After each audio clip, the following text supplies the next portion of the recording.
So how about that TikTok debacle from last week? As the ban on TikTok loomed and people panicked, US social media users prepared to say goodbye to an app that is, in short, extremely controversial. Personally, I haven't used or enjoyed TikTok in years. On one hand, TikTok has undoubtedly fried our attention spans, proliferated misinformation, and made an entire generation of people start saying words like unalive, PDF file, and grape. But on the other hand, TikTok was extremely useful as a mass debate tool, a way for people to share information about politics and what's happening in places like Gaza, and a place where people were able to, for the most part, share their experiences as marginalized identities. And also, without TikTok, where the fuck do we get to see a live stream of a guy rolling down the street on his back with a burger on his chest listening to Jungkook, and he's colorblind so he doesn't know what color the traffic lights are?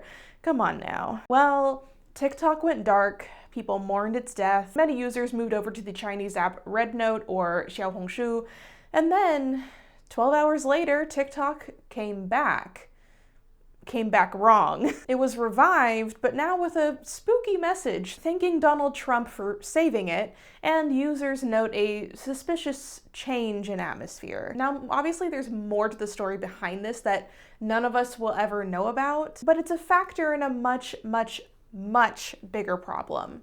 Historical misinformation. Various parties want to rewrite history as it's happening, overtly lying about easily verified truths. And this, of course, feeds into the ongoing battle with generative AI and education.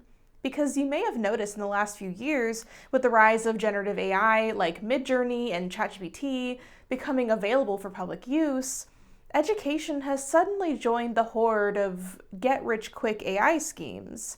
And if you Google AI history, what you'll likely get are a swath of articles and tutorials telling you how you can make easy money by generating low-effort AI history education videos. And these videos have invaded YouTube, Facebook, Instagram, and TikTok en masse. I've seen them shared by the thousands, hundreds of thousands even, despite the fact that they are, frankly, intensely robotic and hard to watch. In ancient Greece, people condemned necromancy publicly, yet seem to have accepted it in private. The amount of evidence on necromancy in ancient Greece is overwhelming. These videos, images, and ChatGPT-generated writings are presenting historians and public educators like me a unique and growing battle.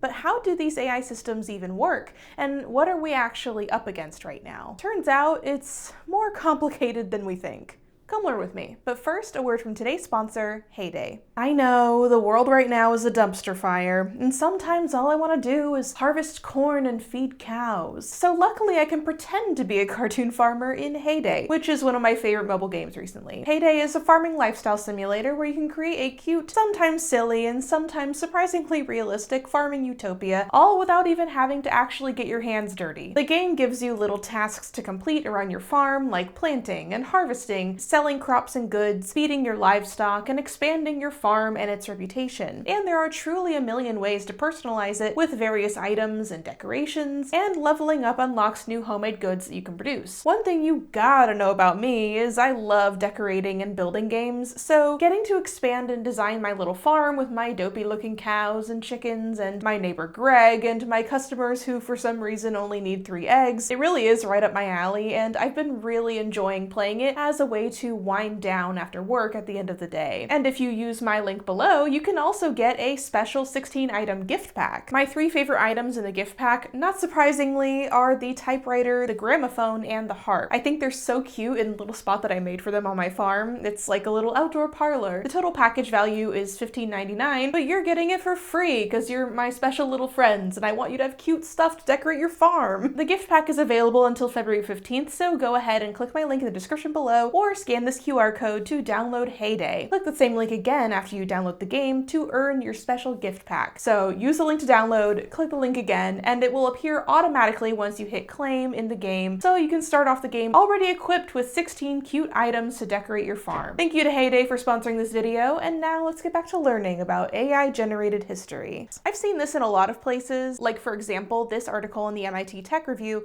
by Moira Donovan from a couple of years ago.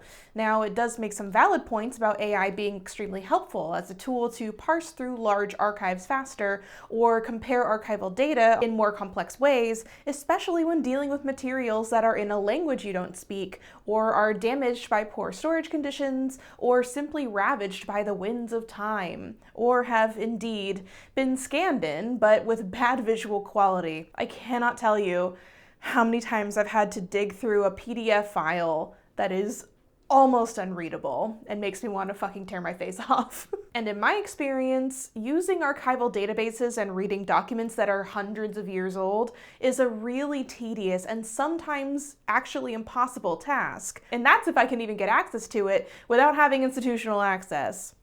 And here's the thing that many of us forget. We've actually, all of us, been using AI in really benign ways for decades. Many of our regular search functions utilize AI already. It's not really those that I have beef with.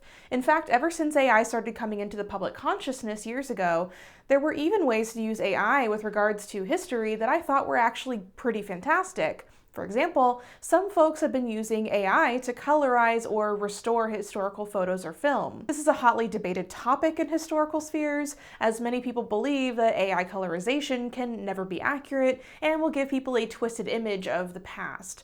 Personally, I would argue that actually already existing black and white images already give people a twisted image of the past, and therefore colorization, however inaccurate, doesn't actually make that problem worse, but any colorization or film enhancement does help people feel closer to the past, which is important. And also we have to note that these specific tools aren't really generative AI. They're just working on existing real images and films. I think there's a ton of value in that, and saying that all AI is useless and bad is both reductive and uninformed. In fact, there's a lot of things involving AI with regards to future ways we can help humanity that are actually really interesting and I feel like can only do us a net good. Like, for example, its uses in the medical field, like detecting cancer cells or curing diseases.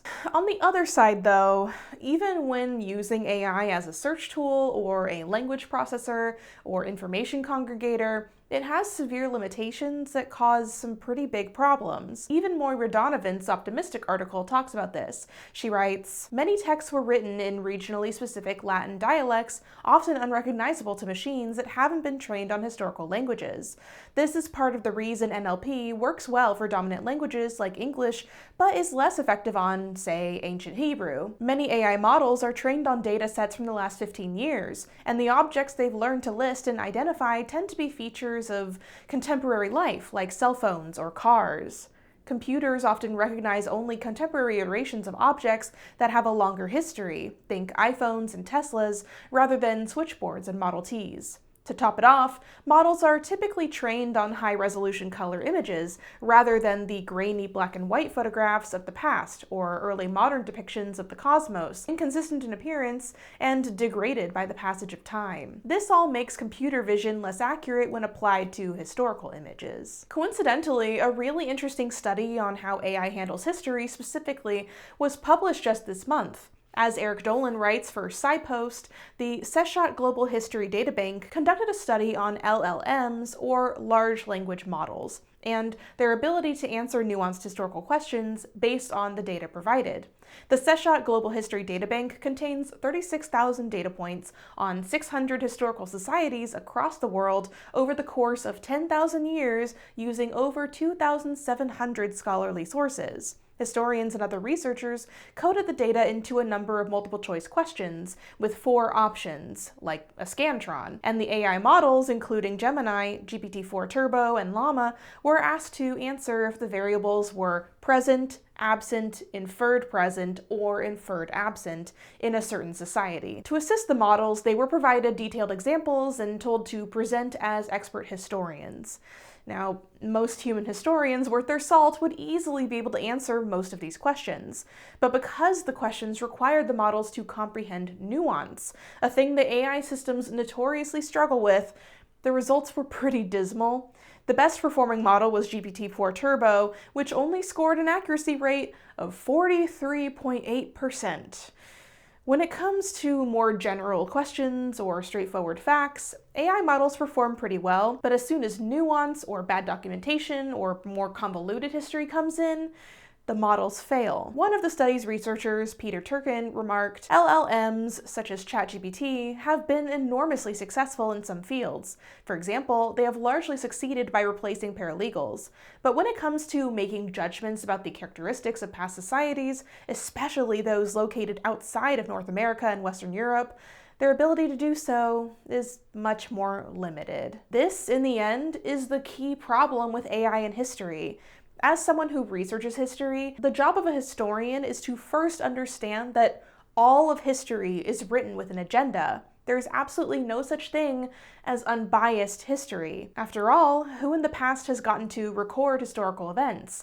Whose accounts survived? Who was able to suppress other voices? Who destroyed documents? When the Nazis came into power in the 1930s, one of the first things they did was march right into the Berlin Institute of Sexual Study and destroy the LGBTQ books and research inside, as if burning books can erase the existence of a people. After the American Civil War, a number of Confederate groups embarked on an ongoing mission to popularize revisionist history of the South, convincing generations of people that the war was over states' rights rather than slavery. Note the intentional use of language framing. This is still a battle today when conservative groups get up in arms about public school curriculums teaching about literally any bad thing the US has done, calling it anti-American lies. And the thing is, almost all historical research is actually incredibly centered on the lived experience of the people telling that history, the historian. People's memories are fallible. People misremember things all the time. People might tell a twisted version of the story to protect someone, to protect themselves. And AI doesn't know how to search through things looking for a specific thing that reflects my lived experience as a certain type of person. But me as a human being with those lived experiences, I can go look through history and find things that reflect that lived experience that other people might relate to. A machine can't do that in any way that actually is human. The problem is, of course, for centuries the history we read and wrote wasn't necessarily accurate. But that's a historian's job, to reevaluate what we know as new information is presented or discovered, or new perspectives enter the conversation. And AI just can't do that, and probably will never be able to. No matter how much AI advances, it can only reflect the data it's trained on, and it also reflects the biases of the people who develop it. Many AI systems, like ChatGPT, are trained, for example, on Wikipedia or Reddit threads, or really particular things. Now, if you've seen my video about Triboulet the ass-slapping court jester, you'll remember that Wikipedia can cause an entire avalanche of historical misinformation starting from just one person's edit. And Reddit, well, I don't think I even need to explain that one. Some AI was even trained partially using tweets and other forum posts, which led to the system, of course, becoming mega racist and fascist almost instantly.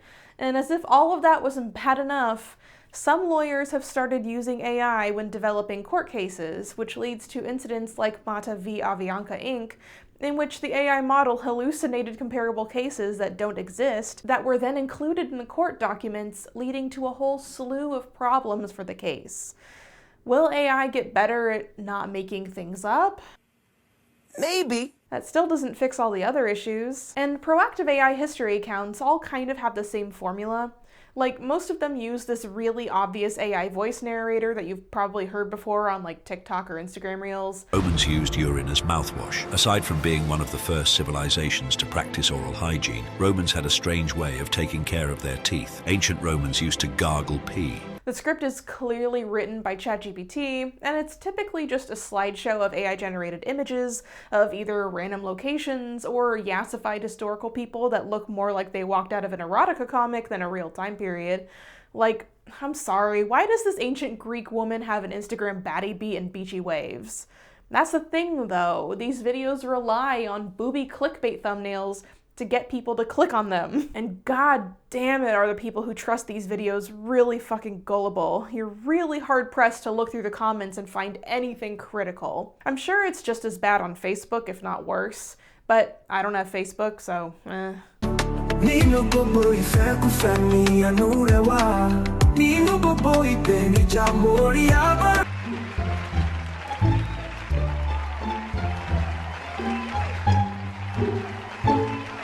AI really has no way to conceptualize real historical styles and fashion, much less locations, because it just slops together a bunch of references from a million places, drawings, photos, and modern pop culture takes on history. AI renderings of, for example, Victorian photos are not going to be authentic in any sense because all they can do is mash together, at best, real Victorian photos, which usually creates something that's like passable on the surface, but not actually really accurate. And of course they look pretty real to the untrained eye, so people are gonna assume it's real. And at worst, they pull from Victorian themed art and movies that use like community theater style party city costumes. As Karolina Żebrowska said best in her video on this topic, using modern tools to come up with what the past may have looked like is again nothing new. 19th century illustrations and paintings reimagining 18th century were definitely not accurate, and neither were 1950s paintings that were inspired by the Victorian era. The way we draw flappers nowadays also doesn't have anything to do with what people actually wore in the 1920s. Unless we directly copy the styles from the era, there is always a big chance that the imagery that we have created, even traditionally, will have little to do with actual history. I think my problem with this is that instead of filling out the niches, like instead of filling out the gaps that we don't have in our visual records, it's beginning to push the actual historical imagery we already have. But using AI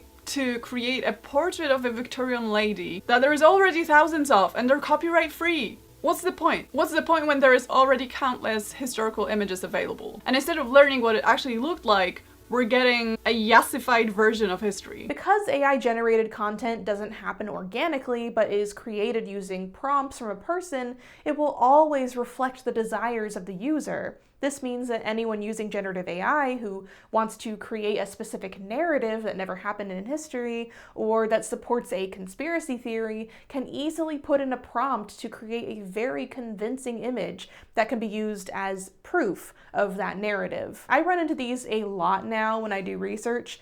Google Images is now drowning in OpenAI slop art or photographs of shit that doesn't exist, and some of them look so real. It's incredibly hard to tell at first glance that it's AI. And yeah, we could be like, oh, AI will never replace real history. Look at the flaws. Look at the little wrong details. It can't do the hands. It can't do the face. The perspective is wrong. The lighting's wrong. The thing is, though, AI is ever improving and faster as the years go on. These things will cease to be detectable problems. And even now, when most AI is detectable visually, a majority of people genuinely don't have the critical thinking skills to tell, or even think about if it might be AI. That's why your boomer mom on Facebook sees those weird AI-generated images of like South Asian amputee children with a birthday cake, and she thinks, oh, bless their hearts in Jesus' name, amen. Instead of being like, wow, what an obvious AI engagement bait. We simply can't rely on people just knowing or getting better at being critical.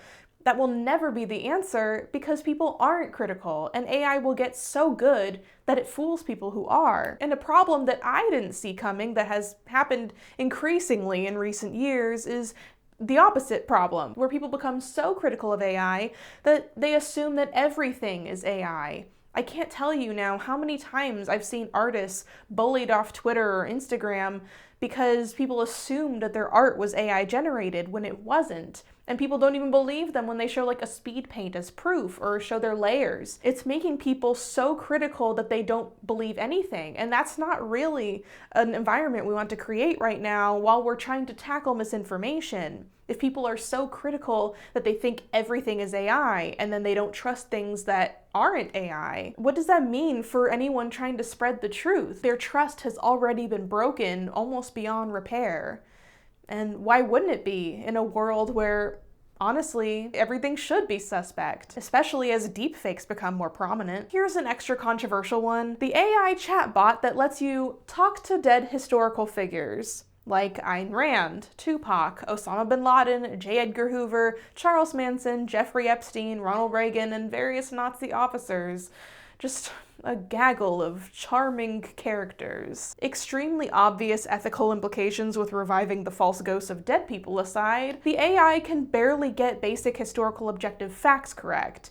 Then, when you get into more nuanced issues, like asking Henry Ford about his anti-Semitism, for example, the AI obviously struggles with that because, as we've established, AI can't really handle nuance. The historical figures app AI developer, an Amazon employee named Siddhant Chadha, admits that the system is both inaccurate and extremely confident, which is really dangerous when presented to users who don't know better. Like, you know, the school children that this app is marketed for. Despite this, he sees the app as an educational tool. Personally, I take great issue with the idea of trying to resurrect the dead for historical education, because realistically speaking, obviously you can't, it's not actually them. Any attempt to do so using tech and AI is only going to be a simulation. You aren't actually speaking to that person. Trust me, if we had the ability to do that by now, I would have asked J.C. Leyendecker so many questions. So, what's the point? Why are we so eager to use tools to learn things, knowing that what we're learning is probably wrong? Part of it is the ease factor. Nowadays, most people, especially young people, prefer to learn history through TikTok or Instagram Reels. Short, snappy bits of video filmed by a talking head person telling you something crazy about how historical people lived, or a random person filming themselves on their phone in their bedroom saying, "You won't believe what they don't want you to know." Because then your brain feels like you're learning more from a friend, so you trust them more. You're learning this secret thing from someone who has your best interests at heart because they're just like you. I mean, am I really that much different? Not really. True, my videos are longer and I actually cite my sources, but the thing is, a big part of my channel's appeal is the feeling of learning something from someone outside of a stale classroom setting. Someone just like you. Still, I know by looking at my analytics that even so, most people who click on my videos are simply not capable of sitting through the entire thing. A majority can't even make it past the 10-minute mark. And even more than that, can't even make it past the first 30 seconds. And I know from reading my comments how many people's first instinct now is to assume what my video is about without actually watching it. I get a lot of snarky comments from people accusing me of leaving out information that I do in fact bring up like 15 minutes into the video, or people trying to teach me something that I literally do go over. Part of this is that people's attention spans are fried. Even if they do sit through the video, odds are they're on their phones scrolling on something else while listening to it. And moving away from my videos, many young people now are simply not interested in the tedium of learning anything at all. They use ChatGPT for the most benign tasks, like creating a grocery list or answering texts, or worse, as a therapist. They go to college only to not actually learn anything because they're using ChatGPT or Midjourney to generate their homework. I've even seen posts from people recently saying that they've used AI so much that they no longer find joy in their hobbies, the things that they used to love. All they can do now is scroll, scroll, scroll, scroll. We have got to slow down. It's actually getting dire. I know, I hated doing homework in school too. God even knows what my experience in art school would have been like if I had gone to school at the time of generative AI. I can tell you one thing, critiques would have been a bloodbath. Art students, sound off in the comments below. Have any of your classmates put in AI-generated art for assignments? And sometimes the everyday slow and grating tasks of life feel meaningless, and I would kill for a shortcut. But the thing is, tedium is good for us. We weren't meant to go this fast. Every little thing we do in our lives teaches us something. Everything we do has a point. Why the hell should I use AI to find a restaurant to go to with my girlfriend when I could think about what kind of vibe we both like and embark on a hunt through Yelp or something like that? Sure, it takes longer, but while doing it, now I've discovered a ton of places in my area that I didn't know about before. Why should I use AI to write my texts or emails? When I receive messages from others, I hope that I'm reading their words, not the words of a robot. So don't they deserve the same thing from me? Are we okay with rocketing towards a future where we don't ever talk to or hear each other? And most importantly, Why should I use AI to write my videos when all of you have put your trust in me that I am here to educate you? Don't you deserve to learn from someone who gives a fuck, who understands the gravity of teaching history? I'm actually getting emotional right now because this topic is very close to my heart. If I forfeit that, I not only have done all of you a disservice, I've done a disservice to myself too.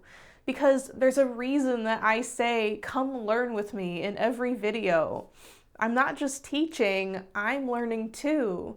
Every time I sit down to make a new video. It's always something that I personally want to learn about, and that's part of the reason I made my channel in the first place. I wanted a space where I could channel my desire to learn new things and actually share it with someone who wants to listen. And I take the fact that you're spending your time with me very, very seriously. As the years go on and America's political landscape and that of the world's becomes even scarier, I know how important it is that people are getting education from a reliable place. And the fact that you guys have put your trust in me is no simple thing to hold. Over the course of my YouTube career, I've had a ton of people tell me that I could make so much more money if I found a way to pump out more videos, use AI to do the research for me and edit for me, and hell, even be on camera for me. What the fuck is the point then? It would be so soulless, so irresponsible and morally decrepit. I would be joining the ranks of all of these people floating around the internet right now who think that your education and your time is worth whatever money they can make from it. In today's political landscape, that is simply too dangerous of a path to walk. The worse our education gets and the more people internalize falsehoods about history, the harder it is to tackle fascism. That's why fascists always go after education and sow fake narratives to the public first, after all. The less we know and the more we argue over who's right about what stupid conspiracy, the less we're paying attention to what they're really doing, enriching themselves, as usual. It's so much easier to take advantage of a paranoid, uneducated populace. Anti-intellectualism is always going to be a powerful temptation. People want you to believe that you can't access real education, that becoming better educated is not a good use of your time, because then they can feed you AI slop and alpha bro content and anything that is easily consumed. Educational content that is easily shareable and makes them thousands of dollars. And now what are you left with? We have to believe that we deserve to be better than this. Even though it's tedious, even though sometimes it doesn't hit the dopamine button in your brain, even though sometimes the things that you learn are scary or confusing or nuanced or go against your worldview or even contradict that AI-generated video with yassified Julius Caesar that you saw on Instagram yesterday. Becoming a better human being is not easy or necessarily fun, but it's always fulfilling. As the 12-hour TikTok ban loomed, one interesting thing that happened was a lot of TikTok users ended up migrating to Chinese app Xiaohongshu, or Little Red Book, as I brought up in the intro. At first, it was just a move to spite the US government. People were being silly gooses. But upon arriving, things went very differently. Now, I had used Xiaohongshu before, briefly, and then hadn't used it in a while, but I hopped back on when I saw that this was happening because I knew that something interesting was going to happen. For one thing, most of the Chinese users there were deeply welcoming to the Americans, and for another, an enormous wave of cultural exchange and comparison began. Chinese users answered Americans' questions about life in China, dispelling some of the misconceptions that we've been sold. And Americans showed Chinese folks what our lives are really like here.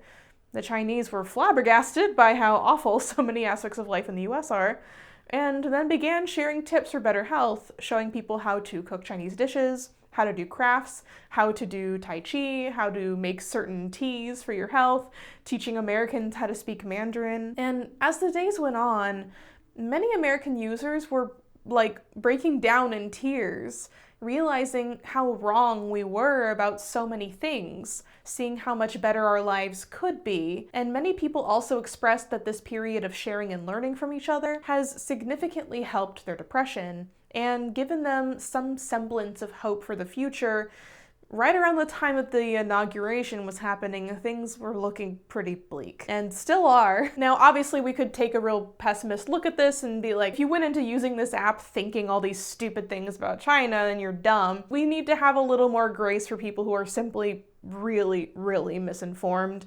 The US, as we're discovering, has a fucking problem. Anyway, if you're wondering what this has to do with AI, I mean, there is AI on Xiaohongshu, obviously.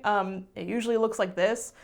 But my point is, what allows generative AI to proliferate in harmful ways is the increasing resistance to having to expend effort on average tasks, or even creative ones. But a lot of the videos on Xiaohongshu show cultural practices and recipes that inherently require some level of tedium. There's no shortcut around it. Many traditional Chinese crafts take weeks or even months to complete by hand. Many recipes can't be done in one pot, they require a number of particular steps, and many health preservation exercises, like the 8 brocades, are slow and deliberate and mindful. You're being forced to slow down and do things with care and intent. It's sort of the antithesis to using generative AI to simplify our creative lives.